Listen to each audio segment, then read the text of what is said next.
Dr. Usha Raghavan, please come forward. Dr. Usha Raghavan is also a very old student of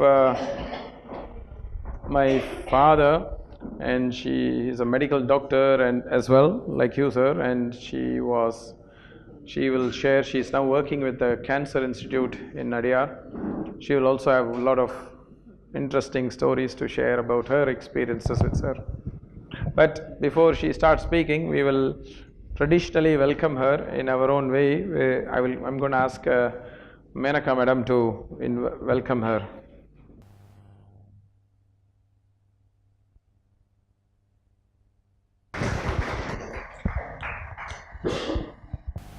Right. First of all, I should thank Kausthub and this Healing Foundation for giving me an opportunity to share with you my experiences with Sir. As you all know, we call him only Sir. Yeah, I mean, everybody calls him only Sir. Sometimes he'll say Vadyar. But Vadyar, we generally call for priest also is called a Vadyar. But both priest as well as your teacher, everybody, they hold the same amount of they respect from all of us. So there's nothing wrong in calling him Vadyar or Sir. But generally we call him Sir. I've been associated with the Mandiram and Sir from for about 14 years. Though off late I have not been associated with teaching in the Mandiram and all that. And I actually started coming to the Mandiram because I had put on weight after my second child.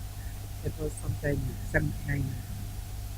And then my first interest was to lose weight. I was always very keen on keeping fit.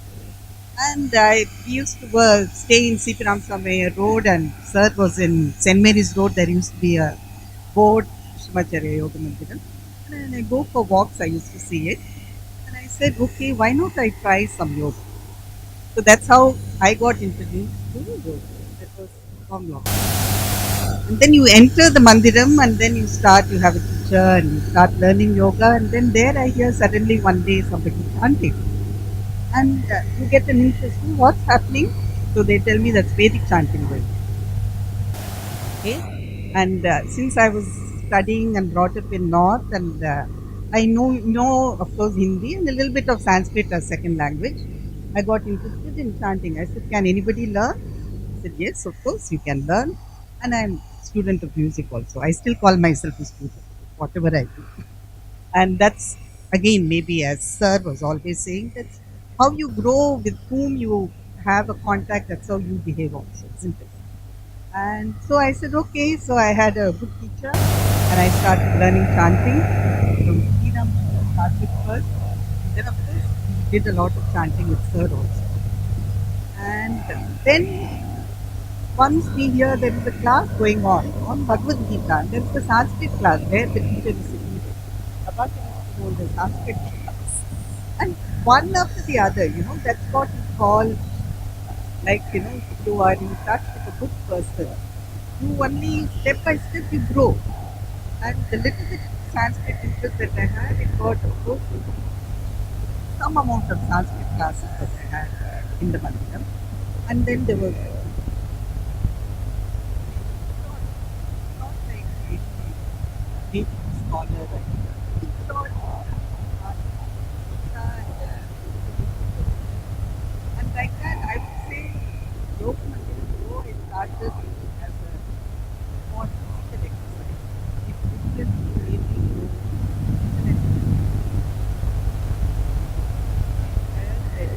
you know, search whole and then as you come to know him, and then of course you are each other. We know each other well, and then there's no kind of fear or anything.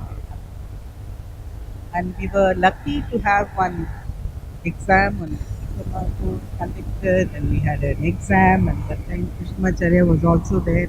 We were all lucky to get a certificate from him. And then it's kind of history now. I'm just sharing what all happened with me so that then I became, he said, now we are going to conduct a yoga course and you become the director. That's how he was. I mean, he would just trust, he would just trust some responsibilities on you. And of course, I hope, and he knew that we would be able to, well in that. So I was in the Mandiram also as the director. I was a student first and got a certificate, and I become the director of the yoga studies. And it was nice, and thanks to the yoga studies happening, even as when we were there, we got introduced to Ayurveda. I cannot avoid that. I mean, say, and of course, we had a wonderful teacher. And then on Indian culture, then we had the Shastrikal coming and teaching. So I would only say that you just step into the place for one purpose, and then you gain so many things in the bargain. And I have been associated with the Mandiram. Of course, then you develop lots of, you have students, and then they become friends.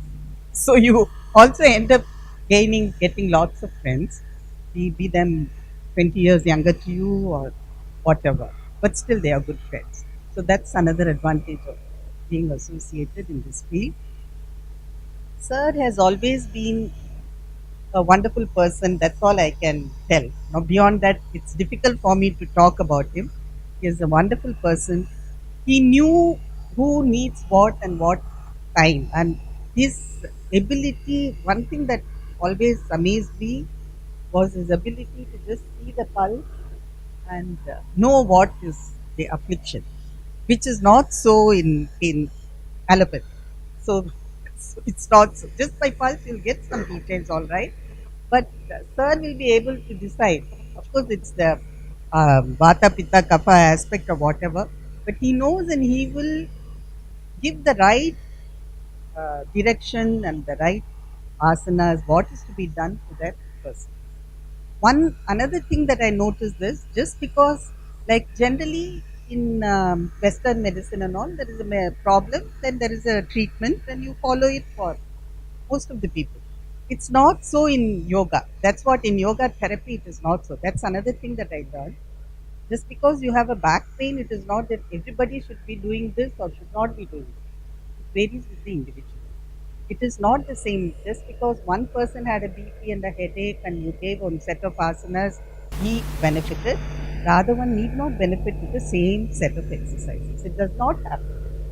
So that is another thing that we learned. And Sir had the knack of it will not be now. Nowadays, I see some courses running from some 14, 15 asanas. He never did that. Maximum 5 or 6. Nothing, and that was good enough. That was good enough to make you feel better.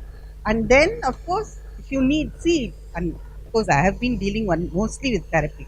It is different when teaching children. Children's classes and the vinyasa and all that is that's another field itself.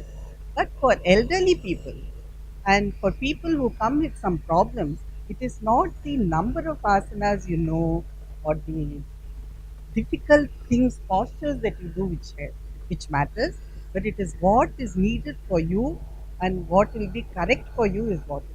That is the individualizing and personalizing everybody's need. That is something which Sir had a wonderful way of teaching. And of course, we all learnt a little bit. And like Sridharan said, when we are teaching in the class, he will, of course, walk in occasionally and we get all flustered.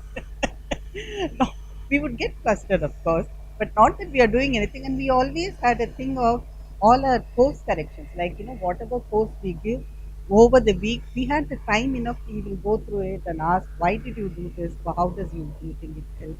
Maybe you should not be doing that because most of the students who come there, he would know about.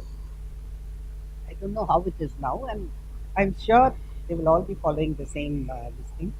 And those are all things that which can never leave me. I mean, and of course he would say he will definitely say like certain postures and things that we do with vice versa. Physiotherapy might not be the same, but he would never say that the physiotherapist might have. The person when he comes to the yoga, it will be generally the last. They would have tried all other things and if it doesn't work, only the last resort will be yoga. So, but he will never say that, oh, this physiotherapy exercises are useless, you should never do that. He would never say like that, point blank. He said, maybe for some it would work, in your case it doesn't work. So please try this, avoid doing that. in a way that you don't discredit the other system, which he never did. He never discredited the other systems of therapy, and also he would, like Sridhar mentioned, he would never say that yoga is panacea for everything. It is going to help everything. So, yoga is good in its own way. Of course, psychosomatic problems it definitely helps. There's no doubt about it. No, when all of us know, and we are all educated enough, we know that if you do yoga, if there is a tumor in the uterus, for example, if there is a fibroid, it is not going to dissolve by doing yoga. Of course, strengthen your pelvic floor muscles. You can teach some exercises that will help. But if there is a real problem, that's not going to go. But because of the problem, it is causing some certain way the person is, taking it. Yoga will help the person to accept this problem in a better way. And he will explain and he will tell, and then, of course, people generally, I would only say people benefited out of it. And I had a wonderful time working there, learning from him, chanting Sir and in front of Krishnamacharya, teaching people, and getting a lot of friends in the bargain. And of course, lots of other teachers have also come up who are all doing very well in their own way. And it's wonderful. And for personal reasons, I had to leave the Mandiram sometime back, but never ever have I had any misgivings or hard feelings with Sir. He would always be in touch when we meet here. Another thing that he did was he encourages students also, including me. I should of course tell. One day he just said, "You go to France, you conduct a workshop in France." I mean, how do I do that? And he just said, yeah, you can do. It's like, putting a child into the swimming pool, and because he had the confidence that I'll be able to handle it. And there I am. I'm going to France, Paris, and conducting a workshop. Thankfully, thanks to the blessings of the teacher and whatever we have learned, it went off wonderfully and it was well received and all that. Like that, he knew where he could, like he knows that I'm not the type who will say, oh, I would like to go or anything. So he would just put you there. He'll just say, you do it. And that's how, just as he made me the director, he just said, you just go and teach. So, that is the kind of a person he was. And he is a very simple man. And even in the airport, if you see him, you would hardly carry any baggage. We have seen, we have seen that. And my husband asked him, where's your baggage? I said, no, I don't carry. It'll be there. What I need will be there. Oh, that's great. So, he was a unique person. He was a totally different kind of a person. I had a wonderful time working with him. And of course, we do miss him.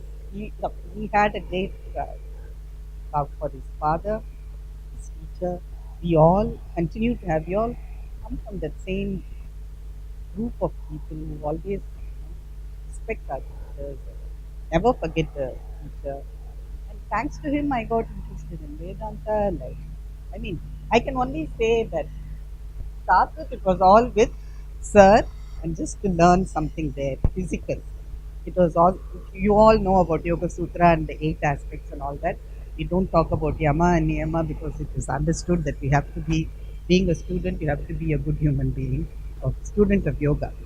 You have to follow certain disciplines, rules and rules. We come to asana and pranayama, and then comes the later things which is dealing with your mind. And he helped us go through all the stages and then be more interested in spirituality than this material things. We need the material, of course, I don't deny. But then finally all of us know that this is not going to sustain us. This is not going to give us the peace. And for all that, we thank Sir. Always remember him with great respect and love, the entire family, and everything. All the best.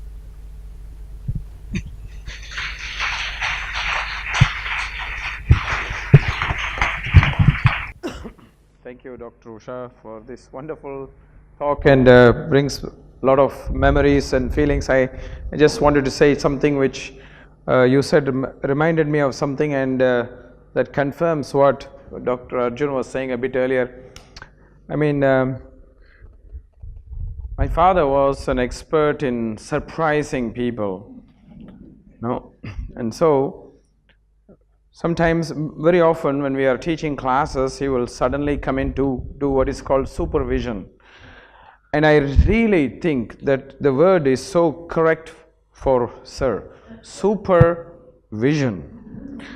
And normally we would not see that mistake, but he will know what mistake we have made, and he will directly go to that mistake only, and all other things would be forgotten. So I remember one time I was teaching somebody and he suddenly came for the supervision, like she was saying, and then he looked at it and said, "This is wrong," in front of the student.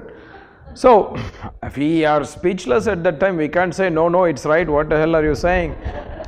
So I said, okay. But the beauty of Sir was immediately the student responded to Sir saying, "But Sir, I've been practicing 2 weeks, it is working, Sir. My back pain is gone." So immediately, that is the thing, he would say, okay, then it's not a mistake. So that was his openness, that even though that is the thing about not fixing with some kind of thing, saying this is right, this is not right. If it is working, well, it is working and it is for the benefit of student, that is most important, not whether the system is right or system is wrong. And I think that is the great thing about this. I also remember one more story about this I would like to share before we go to the next person. One time, yesterday Sonia was talking about my father's favorite friend in the 90s. It was called the fax machine. This was my father's favorite friend. Every day he would check whether he got any fax, and if he did not get a fax, he would send somebody a fax so that he would get a fax back, And I remember one time somebody in Europe faxed him saying, "Sir, I have problem in my back, or something was pain or something like that, and please help me." So my father immediately drew on practice and gave one small chant and sent that fax. So a couple of months later, that person came to India, and then she met my father, and she said, "Oh sir, my back pain is much better, it's so fantastic." And so my father said, "Okay, let's develop from the practice, show us what you are how you are doing it." So she was demonstrating what was going on, and she was chanting something which I was thinking, what is she chanting? This is not a word in Sanskrit. This is not a word in Sanskrit. So I was quite agitated, and I said, "What are you chanting, madam?" And my father is sitting very quietly there. He said, "What are you chanting, madam?" She said, "I am chanting what your father gave." And I looked at my father and said, "What are you giving? What did you give her? It's wrong word." So the lady says, "No, it's not wrong. Here's the fax." I don't know if any of you have used the fax machine. It's not really perfect. In the fax machine, sometimes there's a black line. So that black line had actually covered 1 or 2 syllables of the mantra. So I think instead of Namaha, she was doing Amaha or Ama or something like that, and she was chanting in the wrong way. So I said, "This is the wrong mantra." But my father said, "But son, it worked. That is the most important thing." So that is what I wanted to share, because it is very, very important as well. And thank you, Doctor. It was so nice to hear you speak, and all those memories come back so much. And I think that's the beauty of having such a meeting with all of you people who have met him in such a long time. Well, we have had a lot of, I have to say, very serious people talk.